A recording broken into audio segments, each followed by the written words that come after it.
What's up everyone and welcome back to the channel. So recently we got some pretty crazy news about what was originally supposed to happen in the Kenobi series, and honestly we missed out big time. Whether you liked the show or not, there's no denying that what we would have got could have been so much better. In a video I did a few days ago, I talked about how the Kenobi was supposed to be a trilogy of movies, but after Solo didn't make enough money, they decided it was a failure and cancelled the Kenobi trilogy. This is why we ended up getting a series instead. But the original writer, Stuart Beattie, revealed more about his plans for the trilogy and some pretty insane things we could have seen. And I feel like you're all going to be as disappointed as I am that we didn't get to see any of that. Definitely a missed opportunity by Disney.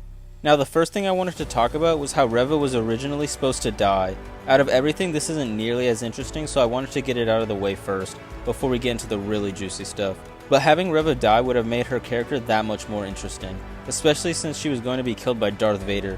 So just like in the 5th episode of the series, except she would have stayed dead. One of the things Beattie talked about is how nobody stays dead anymore, and there really isn't any impact or stakes because everyone just comes back to life. So his version would have killed her off, and she wouldn't have come back. I think this would have been great because not only would she have been more fleshed out as a character, but also ended in a way that some might not have expected. And I like when they have stakes and consequences where it doesn't feel as predictable. Now the second thing mentioned, and one of the coolest things, was Commander Cody. He would have been on Tatooine with Obi-Wan. Commander Cody was the clone commander of the 212th Attack Battalion, and he's one of the first clones we see execute Order 66. For those of you who haven't seen the Clone Wars series, I highly recommend it. He plays a much bigger role there, and along with many other clones. Cody was supposed to be played by Temuera Morrison, who would have reprised his role as the clone commander. We already know that Temuera was on set because we got to see him as a clone in episode 2. Now at this point in time, Cody had already removed the chip from his head and was no longer under the influence of the protocol. Him and Kenobi would have been two old war buddies bickering like an old couple, saying things like, "God, it was so much easier when we had an army at our backs," as Beattie explains it. He even mentions how there was a scene where some bounty hunters were after Obi-Wan. Him and Cody had taken them out, and to dispose of the bodies they took them to a Sarlacc pit and started tossing them in. That would have been super cool to see. Not only that, but these two were friends and worked alongside each other for years, so seeing them reconnect and work together again after Order 66 would have been such a great moment. The third scene mentioned was something that I find very interesting, and it would have been so awesome to actually get that. In this scene there's a sacred stone that's kept by these refugees who worship the Force. Obi-Wan touches the stone and starts having this crazy vision. In the vision it takes him to Mustafar, and here's what Beattie says. And he sees a guy in a dark robe with a red lightsaber, and he's like, "Anakin, Anakin, Anakin." And as the guy in the robe comes up, he lifts his lightsaber. You see, it's Luke, Mark Hamill, 19. And so Luke attacks him. Obi-Wan and Luke had this lightsaber battle in mind, which was mirroring, of course, Empire Strikes Back. So it was that kind of thing that ends with, Luke just almost killing Obi-Wan, and Obi-Wan is snapping out of the vision. Basically, but it's a vision of the future.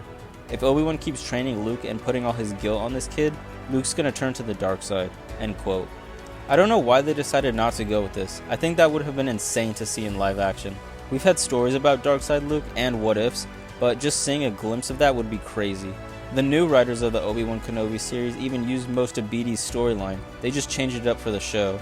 I feel like this was such a missed opportunity, having this add more to Obi-Wan's arc and making it so that his guilt could actually affect Luke if he didn't learn to let go. They planned on doing this way before The Mandalorian Season 2 had the idea, so it's very possible they got some inspiration from this. And for the fourth and final thing that almost happened, Darth Vader actually wasn't supposed to be the main opposition for Kenobi. And if it was going to be a trilogy, that makes sense, They'd slowly build up to that for the third movie. But this first one would have focused on Reva, and I know a lot of people have mixed feelings on her, but I think with Beattie writing the story, and the way they explain it, it would have been so much more interesting. He didn't plan on having any other Inquisitors there. They didn't even have the Grand Inquisitor. Instead, they just had clones.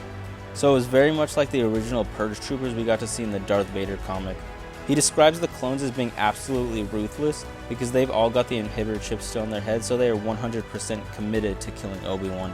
I feel like they would have done the same thing that they did in the comic, where they used the clones against the Inquisitors, in this case the third sister, and tell them to execute Order 66, which would have caused them to turn on the Inquisitors.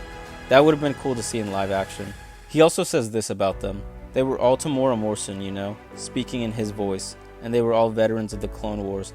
They all knew Kenobi. They knew these Jedi that they were hunting, and they were still with the biochips in them, and they did not miss when they shot, and they were absolutely ruthless. There were 10 of them, and they were commanded by a guy named Commander Jet. and so they were her squad basically, and they all ended up dying over the course of the story, end quote. That sounds crazy to me. I would have loved to see that on screen.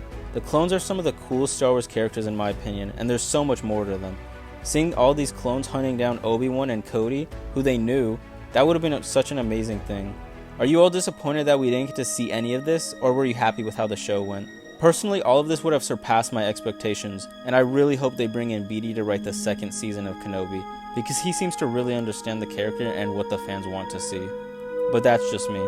If you're enjoying the content, make sure to hit that subscribe button for even more Star Wars content, and thank you all for taking the time out of your day to watch. Now my friends, I'll see you again in the next one, and as always, may the Force be with you. The Force is with you, young Skywalker.